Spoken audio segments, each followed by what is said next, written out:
सभी को सादर जय जिनेंद्र। सुरेंद्र भाई, मेरी आवाज आ रही है? जी, परफेक्ट आवाज आ रही है अंकल जी आपकी।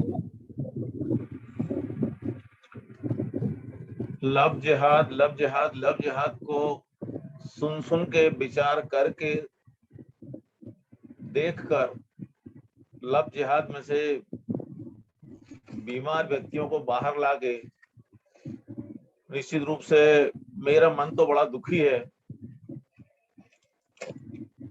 कि ये लव जिहाद से मुक्ति कैसे मिलेगी। बड़ा सोचनीय बिंदु है। अभी इस बिंदु पे हमारी बहन जी कौशल्या पतंगिया जी, सुनीता जी पाटनी, स्मिता जी गंगवाल, नीना जी जैन, कुसुम पांड्या जी और भाई मोहित जी ने मार्गदर्शन दिया। ये सभी लोग धन्यवाद के पात्र हैं। अनुपमा जी, मैं आपसे निवेदन करना चाहूंगा कि आपने कहा था और व्हाट्सएप पर लिखा भी था कि ये जो आप जूम पर मीटिंग रख रही हैं, इसमें विचारों का आदान प्रदान भी होगा, इसमें प्रश्न भी किए जाएंगे। तो मैं सोचता हूँ प्रश्न किसी से नहीं किए गए, उत्तर किसी से नहीं लिए गए, तो इसका सेशन भी यदि हम लोगों से चर्चा करने के बाद 10 मिनट रखा जाए, प्रश्न किए जाएं, पूछे जाएं, जवाब दिए जाएं, तो कुछ आनंद आएगा। जो लोग हमारे साथ शामिल हुए हैं, जिनका नंबर खत्म हो गया, हो सकता है वो मीटिंग छोड़ के चले गए हों, तो कम से कम कुछ ऐसे प्रश्नों का आदान प्रदान किया जाए जिससे सब अंत तक जुड़े रहें। अब मैं अपने विशेष मुद्दे पर आता हूँ, लव जिहाद का मुद्दा। उस मुद्दे पर सबसे पहले तो मैं हमारे जैन समाज के उन व्यक्तियों से चर्चा करना चाहूंगा, उन व्यक्तियों से विचार जानना चाहूंगा कि हमारे जैन समाज के अच्छे अच्छे स्कूल, अच्छे अच्छे बड़े बड़े शहरों से लेके छोटे छोटे गांव में हैं। क्या कभी हमने उन स्कूलों में विचार किया कि हमें जैन समाज के व्यक्तियों को, जैन समाज के बच्चों को एडमिशन में प्राथमिकता देना है, जैन समाज के शिक्षकों को पढ़ाने के लिए प्राथमिकता देना है? हो सकता है मैं गलत हूं। मेरा जवाब होगा, हमने इसमें प्राथमिकता नहीं दी। मेरा ऐसा मानना है साथियों, स्कूल स्कूल होता है, चाहे वो क्रिश्चियन एमिनेंट स्कूल हो, चाहे जैन हायर सेकेंडरी स्कूल हो, चाहे सन्मति स्कूल हो, चाहे आदिनाथ स्कूल हो, और चाहे अल्लाह मदरसा हो। जब हम अपने जैन स्कूल में दीगर समाज के लोगों को, मुस्लिम समाज के लोगों को एडमिशन दे सकते हैं, मुस्लिम समाज के शिक्षक को रख सकते हैं, कभी आपने विचार किया कि हम मुस्लिम मदरसे में भी एडमिशन लेके वहां की शिक्षा ग्रहण करने का प्रयास करें? जब हम मुस्लिम मदरसे की ओर मुंह करते हैं तो मुल्ला जी, काजी अपनी आंखें दिखाते हैं और कहते हैं, हंसते हैं कि ये हिंदू समाज का आदमी हमारे स्कूल में एडमिशन लेगा, इसके लिए कोई जगह नहीं। हमारे यहाँ सिर्फ मुस्लिम को तामील दी जाती है, मुस्लिमों को पढ़ाया जाता है। जब तुम मुस्लिमों को पढ़ाते हो अपने मदरसे में, तो हमारा मदरसा भी स्कूल है। हम अपने मदरसे में हिंदुओं को पढ़ाएंगे, हम अपने मदरसे में जैनियों को प्राथमिकता देंगे, इस पर हमें विचार करना होगा। मैं अपना सेशन करने के बाद में फिर आपसे पूछूंगा, यदि मैंने कुछ गलत बोला है तो कोई ना कोई ये हिम्मत रखे कि मुझे ये बोले कि हाँ मैं गलत बोल रहा हूं। हमको अपनी भाषा पर नियंत्रण रखना होगा। हम क्यों सलाम अलैकुम में लगे हुए हैं, क्यों जर्रा नवाजी पे लगे हुए हैं क्यों तालीम पे लगे हुए हैं और शुक्रिया अदा करने पे लगे हुए हैं, किसी की दरकार पे लगे हुए हैं। क्यों? इन शब्दों के बजाय क्या है, हिंदी भाषा में अच्छे शब्दों का प्रयोग नहीं किया जा सकता, हिंदी भाषा में भी अच्छे शब्दों का प्रयोग किया जा सकता है। हमें इस भाषा को तिलांजलि देना होगी। हम शुरुआत से प्राथमिक विद्यालय से मीन्स ABCD पढ़ने से ही हम इन शब्दों को तिलांजलि देंगे, तभी हमें इससे मुक्ति मिलेगी। भैया हम क्यों कहते हैं, हम धन्यवाद कहने में हमें क्या दिक्कत आती है, हम शुक्रिया अदा करते हैं, हमें इस चीज की दरकार है, अरे हमें इस चीज की आवश्यकता है, हमें इस चीज की कमी महसूस होती है, इन शब्दों का उपयोग भी तो हम कर सकते हैं। क्षमा चाहेंगे, यदि किसी को बुरा लगे तो मैं हाथ जोड़ के सार्वजनिक भी क्षमा मांग लूंगा और व्यक्तिगत भी मांग लूंगा। अब मैं एक चीज पूछना चाहता हूं कि जब हमारे यहाँ दूध देने वाला आता है तो हम जो बच्चों के माता पिता हैं वो बाहर दूध लेने के लिए वो क्यों नहीं जाते हैं? सब्जी लेने के लिए जब नंबर आता तो हम बच्चों को भेज देते, जाओ सब्जी ले आओ। सामान लेने जाना है, बच्चों को उठाया, स्कूटर दे दिया, जाओ सामान खरीद लाओ। वो कहाँ से खरीद रहे हैं, क्या खरीद रहे हैं, इस पर हमें विचार करना होगा। कि लव जिहाद की शुरुआत वहां से होती है कि हम अन्य समाज के लोगों में ये विचार भर दिए जाते हैं कि यदि तुम इस समाज की लड़की को, पर्टिकुलर इस परिवार की लड़की को यदि पटा के लाओगे तो तुमको 1 लाख रुपए इनाम दिया जाएगा। लाखों रुपए इनाम दिए जाते हैं। और यदि उस समाज की लड़की को आप पटा के लाए तो उसे समाज में बड़ी इज्जत दी जाती है, उस लड़के को इज्जत दी जाती है कि तुमने ये बहुत बड़ा काम किया कि उस समाज की, उस परिवार की लड़की को तुम पटा के लाए, तुमको इज्जत दी जाती है।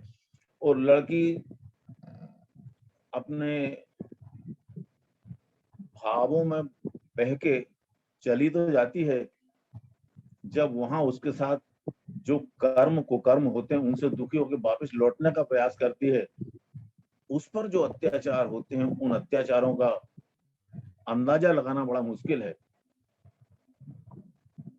लड़की को कई तरह की प्रताड़ना दी जाती है, मानसिक प्रताड़ना, शारीरिक प्रताड़ना, आर्थिक प्रताड़ना, यहाँ तक कि जब बच्ची वहां से वापस आने का प्रयास कर दिया तो एक समाज के 10 व्यक्तियों के द्वारा उसके साथ कृत्य किया जाता है, उसके वीडियो बनाए जाते हैं कि तूने जाने का प्रयास किया तो तेरे वीडियो वायरल कर देंगे। लेकिन किन परिस्थितियों में आएगी, इस पर विचार करना होगा। और यदि कोई लड़की कभी हिम्मत करती है, गलत रास्ते पे चली जाती है, चली जाए, और यदि वो वापस आने का प्रयास करती तो हमारी समाज हुआ कि मुस्लिम समाज, हरिजन समाज, क्रिश्चियन समाज के साथ चली गई, यदि मैं वापस लाऊंगा मेरी बदनामी होगी, मुझे नीचे देखना पड़ेगा। मेरा ऐसा कहना पड़ता है कि यदि कोई व्यक्ति इस प्रकार से किसी लड़की को, किसी लड़के को दीगर समाज से वापस लाता है तो उसे अपनी समाज में सम्मानित किया जाना चाहिए और उसे हर तरीके से सहायता दी जाना चाहिए, ताकि वह एक ऐसा एग्जाम्पल बन जाए कि हम उसे गड्ढे में से निकाल कर अपने घर वापस लाए और उसका घर बसाए और उसे बहुत अच्छी स्थिति में लाए। उसे जो प्यार उस परिवार में मिल रहा था वो प्यार यदि हम देंगे तो निश्चित रूप से वो हमारा होगा। दूध देने वाले की बात की है मैंने, महिलाएं अच्छी तरह से जानती हैं, सभी लोग जानते हैं, जब दूध लेने के लिए हमारी माँ, पिता, भाई जाते हैं तो दूध वाला यदि दीगर समाज का है, किसी गंदी समाज का है, किसी जाति विशेष का नाम नहीं लेना चाहता हूँ, तो 1 लीटर दूध लेंगे तो उसके ऊपर आधा लीटर दूध एक्स्ट्रा दे देगा। जब हमारे बड़े बुजुर्ग दूध लेने जाएंगे तो आधा लीटर का आधा लीटर ही नाप के देगा, उसमें 10 गुण ज्यादा ना देगा।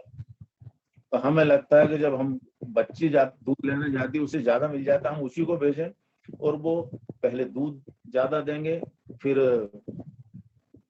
सब्जियां ज्यादा दे देंगे, उस पर कोई चीज फ्री दे देंगे। हमें लगता है कि यार बच्ची चली जाती है, इसको बच्ची बड़ी अच्छी है, बच्ची सब कर लाती है, और धीरे धीरे इसी तरीके से जाल में फंसाते हैं, वो जाल में फंसा के बच्ची को लेके चले जाते हैं। ये हमारी बच्चियां ही नहीं बैठती हैं। मैंने अपने जीवन के दौरान ये देखा है, बच्चियां ही नहीं, बच्चियों की माँ पिता होने के बावजूद भी अपने रास्ते से बहक जाते हैं। ऐसे एग्जाम्पल हैं कि जो दो दो बच्चों की माँ हैं, किराने का दुकान चलाते थे माता पिता, पिताजी अपनी बड़ी भारी एक सट्टे की दुकान चलाते थे, उनको अपने पैसे कमाने से फुर्सत नहीं थी, तो उनकी पत्नी किसी मुसलमान के साथ में चली गई और वो फिर परेशान हुए, उन्होंने अपना धार्मिक रास्ता अपना लिया। अरे धार्मिक रास्ता अपना लेना कोई उसका सॉल्यूशन नहीं है। सॉल्यूशन वो है कि जो गलत रास्ते पे जा रहा था उसे अगर सही रास्ते पे लाते तो वो सबसे बड़ा धर्म होता। हमने उसे तो गलत रास्ते पे जाने दिया, हमने धर्म का रास्ता अपना लिया, हम तो अपना भला करेंगे। हम अपना भला क्यों, बस समाज का भला करेंगे तो हमसे ज्यादा भला होगा। इन पे विचार करना होगा। सिर्फ एक ही समाज के लोग लव जिहाद में शामिल नहीं है। मुस्लिम समाज के साथ साथ में आज क्रिश्चियन समाज भी बहुत ज्यादा हावी है। क्रिश्चियन समाज में हमारे हिंदू समाज के कई लोगों को लालच देकर क्रिश्चियन बनाया जा रहा है, धर्म परिवर्तन कराया जा रहा है, पैसे देकर धर्म परिवर्तन कराया जा रहा है। कभी प्रयास करें किसी दूसरे के मंदिर में, किसी दूसरे के धार्मिक कार्य में जाने में बुराई नहीं है। यदि आप अपनी मानसिकता बना लें कि हम इनके धार्मिक कार्यक्रम में शामिल हो रहे हैं, हम देखें तो सही होता क्या है। और जब आप जाके वहां देखेंगे अच्छे अच्छे परिवार के लोग क्रिश्चियन धर्म अपना रहे हैं, अच्छे अच्छे लोग मुस्लिम धर्म अपना रहे हैं। जब वहां जाके देखें तो पता लगता है आपको। भैया मैं एक ही निवेदन करना चाहता हूँ, अपन इतने सारे लोग हैं, हमारे कई मुस्लिम दोस्त हैं, हम मुस्लिम दोस्तों को ईद के ऊपर बड़ी भैया ईद की शुभकामनाएं, ईद की बधाइयां, ईद मुबारक हो। हमने तो ईद मुबारक बोल दिया, हम इस चीज का भी तो इंतजार करें कि कभी वो मुस्लिम हमसे ये भी तो कहे भैया महावीर जयंती की शुभकामनाएं, पर्युषण पर्व की शुभकामनाएं। लेकिन मुस्लिम ने कसम खा के रखी होती है, हमें इनके धर्म के प्रति जरा सा भी संवेदनाएं व्यक्त नहीं करना है, जरा सा भी प्यार व्यक्त नहीं करना है। तो क्या हमने ठेका ले रखा है कि हम मुस्लिम धर्म में ईद की शुभकामनाएं दें और हर चीज की शुभकामनाएं दें? कि ये तो हमको समझ से बड़ी परे बात है। आर्थिक सहायता देकर अन्य समाजों में युवाओं को तैयार किया जाता है और उन्हें आर्थिक सहायता देके कहा जाता है इस समाज की लड़की को पटा के लाओगे तो पैसा मिलेगा। ये अपने जाल में फंसाते हैं, इनाम पाते हैं और जिंदगी भर ऐश करते हैं। इन सब चीजों को सुधार करने का एक ही तरीका है, हम अपनी युवा पीढ़ी को दोष देते हैं कि हमें अपने युवा लड़कियों को समझाना होगा, लड़कों को समझाना होगा। मेरा ऐसा मानना है कि लड़की और लड़के को समझाने के बजाय सुरेंद्र भाई हमको कार्यशाला आयोजित करना पड़ेगी, बच्चों के माता पिताओं की कार्यशाला आयोजित करना पड़ेगी। उन्हें बिठाकर समझाना होगा, उन्हें संस्कारों के बारे में बताना होगा, उन्हें समस्याओं से अवगत कराना होगा, उनकी समस्याओं को हमें जानना होगा और हम शुरुआत करके समाज में सुधार उसी रास्ते से ला सकते हैं। बच्चों को डायरेक्ट नहीं समझा सकते हैं। बच्चों को डायरेक्ट समझाना, आप जब समझाने बैठेंगे तो या तो उनका मोबाइल चलेगा या दिमाग कहीं और लगा रहेगा। यदि माता पिता को समझाएंगे तो माता पिता निश्चित रूप से उन्हें संस्कारित कर सकते हैं, ऐसा मेरा मानना है। तो मैंने बहुत सारे पॉइंट तैयार किए थे, लेकिन मैं सोचता हूँ क्या क्या कहूँ। देखिए, जब कोई दूध वाला आता है उसका नाम पूछे, भैया कौन, क्या नाम है आपका? राजा। अपन सोचते राजा मीन्स हिंदू होगा, राजू मीन्स हिंदू होगा, भैयू मीन्स हिंदू होगा। लेकिन ये सब राजा नाम के जितने मिलेंगे उसमें 80% ऐसे मुस्लिम मिलेंगे जो राजा कहने से उनकी जाति छुप जाती है और वो धीरे से आकर हमारे घर में प्रवेश करते हैं, और हमारे घर से जब किसी महिला सदस्य को लेके चले जाते तो हम सिर पीटते रह जाते हैं, कुछ नहीं कर पाते हैं। हमारी बच्चियां, हमारे बच्चे हमारे परिवार में किस चीज से की कमी महसूस कर रहे हैं, इस चीज को लव जिहाद के तहत ये लोग पता लगा लेते हैं कि ये इस चीज से परेशान है, उस चीज को गिफ्ट करेंगे। अभी मोबाइल का जमाना चल रहा था, सबसे पहले तो ये आएंगे, आके अपना नाम पता पूछ लेंगे, धीरे से किसी बहाने से मोबाइल नंबर ले लेंगे, फिर मोबाइल पे आपसे बात करेंगे। वो रानी जी आपकी आवाज बहुत अच्छी है, आप बहुत अच्छे लगते हैं, वाह वाह, आप माने आपकी आवाज तो बहुत प्यारी है, आपकी चाल बहुत अच्छी है। और जब हमारी तारीफ कर दे तो हम ऐसे प्रसन्न हो जाते हैं कि ऐसी तारीफ तो हमारे माँ बाप, भाई बहन और समाज के लोगों ने, ये बहुत अच्छा है, हमारी तारीफ कर रहा है। उस तारीफ के जाल में धीरे धीरे फंसते हुए चले जाते हैं, और जाके हम गर्त में पहुंच जाते हैं जहां से निकलना बहुत मुश्किल होता है। हम इसके बाद में एक ही दो तीन पॉइंट और कहना चाहेंगे। हमारी किटी पार्टी निश्चित रूप से बहुत अच्छी चीज है, किटी पार्टियां होना चाहिए। किटी पार्टियां होटलों में होती हैं, होटल में ना आपको ये मालूम है सर्विस कौन दे रहा है, ना आपको ये मालूम है खाना कौन बना रहा है। और किटी पार्टी जब हमारी शुरू होती है तो रात को 8-9 बजे ही वहां से वापस आते हैं, आज के पहले वापस नहीं आते हैं। भैया किटी पार्टी जब आप देते हैं तो पर हेड 300 रुपए 400 रुपए खर्च करते हैं, भैया घर पे किटी पार्टी क्यों नहीं दे देते? हम किसी फार्म हाउस पे किटी पार्टी क्यों नहीं दे देते, जहां हमारा समाज का आदमी, एक बाई को रोजगार मिलेगा, 1000 रुपए उसको मिलेंगे, वो खाना बनाएगी, खाना खिलाएगी। किटी पार्टियां होटल में आयोजित करने के बजाय किटी पार्टियां किसी के घर पर, किसी के फार्म हाउस पर, किसी के छत पर आयोजित होना चाहिए। इससे हमारे परिवार में संस्कारों का, निश्चित रूप से अच्छे संस्कारों का आदान प्रदान होगा। तो इन सभी चीजों को मैं कहना चाहता हूँ, इसमें अपना सुधार लाने की आवश्यकता है। हमारे बच्चे जब ट्यूशन जाते हैं तो हमारे माता पिता एक ही चीज कहते हैं, पैसे ले जाओ। कितने पैसे? 12,000 रुपए, 12,000 रुपए लो, ले जाके जमा कर देना। अरे भाई, ट्यूशन कहाँ पढ़ने जा रहे हैं, किसके यहाँ पढ़ने जा रहे हैं? एक बार स्वयं तो फीस जमा कराने जाओ। जिस गलत आदमी के यहाँ पढ़ने जा रहे हैं उसका क्या स्थिति है, क्या बुरी आदतें हैं, क्या अच्छी आदतें हैं, मैं बताना नहीं चाहूंगा। एक शहर में जहां मैं नौकरी करता था, तहसील स्तर का शहर था, वहां मुस्लिम समाज के एक शिक्षक थे, सुबह 5 बजे से कोचिंग क्लास चलाते थे। 5 बजे से कोचिंग क्लास चलाते थे, और सवेरे 5 बजे से बच्चियां उस कोचिंग क्लास में जाते थे। कोचिंग क्लास में जाने के बाद में इतनी बुरी स्थिति हुई कि उस कोचिंग क्लास की 70% लड़कियों को गंदे कर्मों के कारण अस्पताल का सहारा लेना पड़ा, और फिर शिक्षक महोदय की अच्छी तबीयत से धुलाई हुई, उनको वो शहर छोड़ के वहां से भागना पड़ा। हम सिर्फ पैसे देने से बच्चों को नहीं पढ़ाएंगे, हम कम से कम बच्चों का एडमिशन कराने जाएं, बच्चों को एक आध बार देखने जाएं, पूछने जाएं कैसे पढ़ रहे हैं, उनके साथी कैसे हैं, ये तो देखने जाएं। अगर किटी पार्टी में भेजते तो वहां देखें तो सही किसके साथ नाच रहे हैं, किसके साथ गा रहे हैं। अभी हमारी एक बहन जी ने कहा, हुक्का बार में 15 लड़के और 15 लड़कियां पाए गए। जो 15 लड़के और 15 लड़कियां पाए गए, उसमें 15 मुस्लिम पूरे थे, वो 15 लड़कियां पूरी हिंदू थी जो उनके साथ नाच रही थी। और यदि माँ बाप ने या किसी ने टोक दिया कि क्या है, तो फिर वहां कोई जवाब नहीं दे पाता, उनको एक ही चीज लगता, वही सब कुछ है।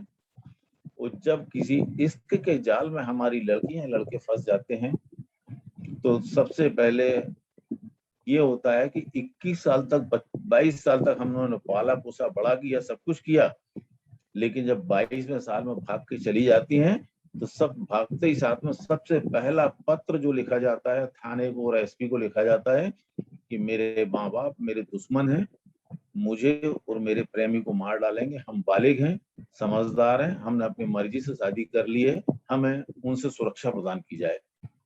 जिन्होंने पैदा किया, जिन्होंने 22 साल तक आपको साथ दिया, वो आज हमारे दुश्मन हो जाते हैं। इस चीज पे विचार करें, हम वहां से निकाल के लाएं। अंत में एक ही चीज कहना चाहूंगा कि जो माता पिता का रोल है कि बेटी पर नियंत्रण और बच्चे को फ्री छोड़ देना, भाई वो तो लड़का है, वो तो रात को किटी पार्टी में जा सकता है, लड़की किटी पार्टी में क्यों नहीं जा सकती रात को? अगर लड़का जा सकता है, लड़की क्यों नहीं जा सकती? दोनों को बराबर की फ्रीडम दें। आप बराबर की यदि एक बराबर फ्रीडम नहीं देंगे दोनों को, तो दोनों में क्लेश होगा, दोनों में तनाव होंगे कि हमारे भाई को स्वतंत्रता दी जाती, मुझे स्वतंत्रता नहीं दी जाती है, और इसमें फिर बहुत सारी समस्याएं होंगी।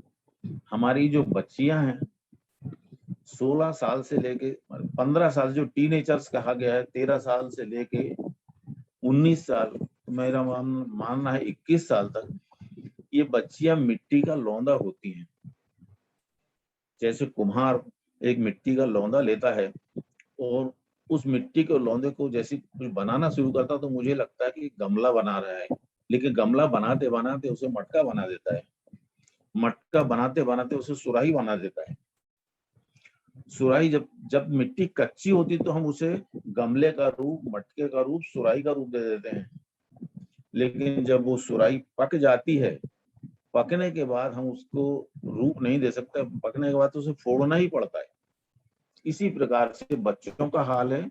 बच्चों को कच्ची उम्र में यदि आप सही रास्ता दिखा देंगे तो कोई समस्या नहीं आएगी, और उनकी उम्र पकने के बाद मीन्स 22, 23, 25 साल के बाद जब उनका डिसीजन पावर मजबूत हो जाता है, झगड़ने की शक्ति आ जाती है, इसके बाद में उन्हें सुधारना संभव नहीं है।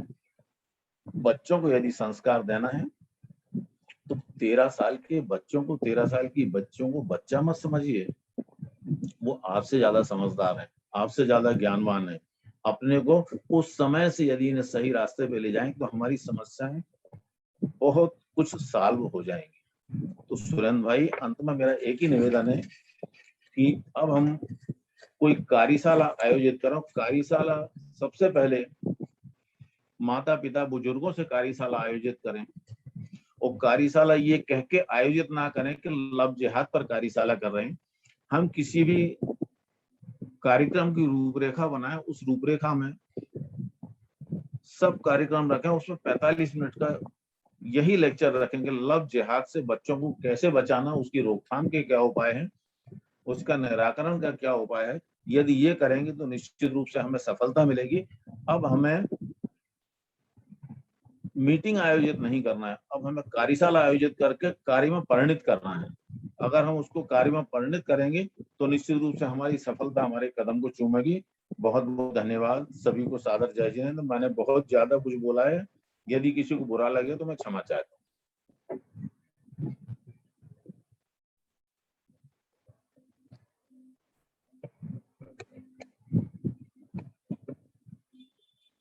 थैंक यू जय जिनेंद्र, आपने बहुत अच्छी बातों पे हमारा ध्यान दिया, आकर्षित कराया कि सबसे पहले तो जो आपकी तारीफ कर रहे हैं आप उनसे सावधान हो जाइए कि आपकी तारीफ क्यों की जा रही है।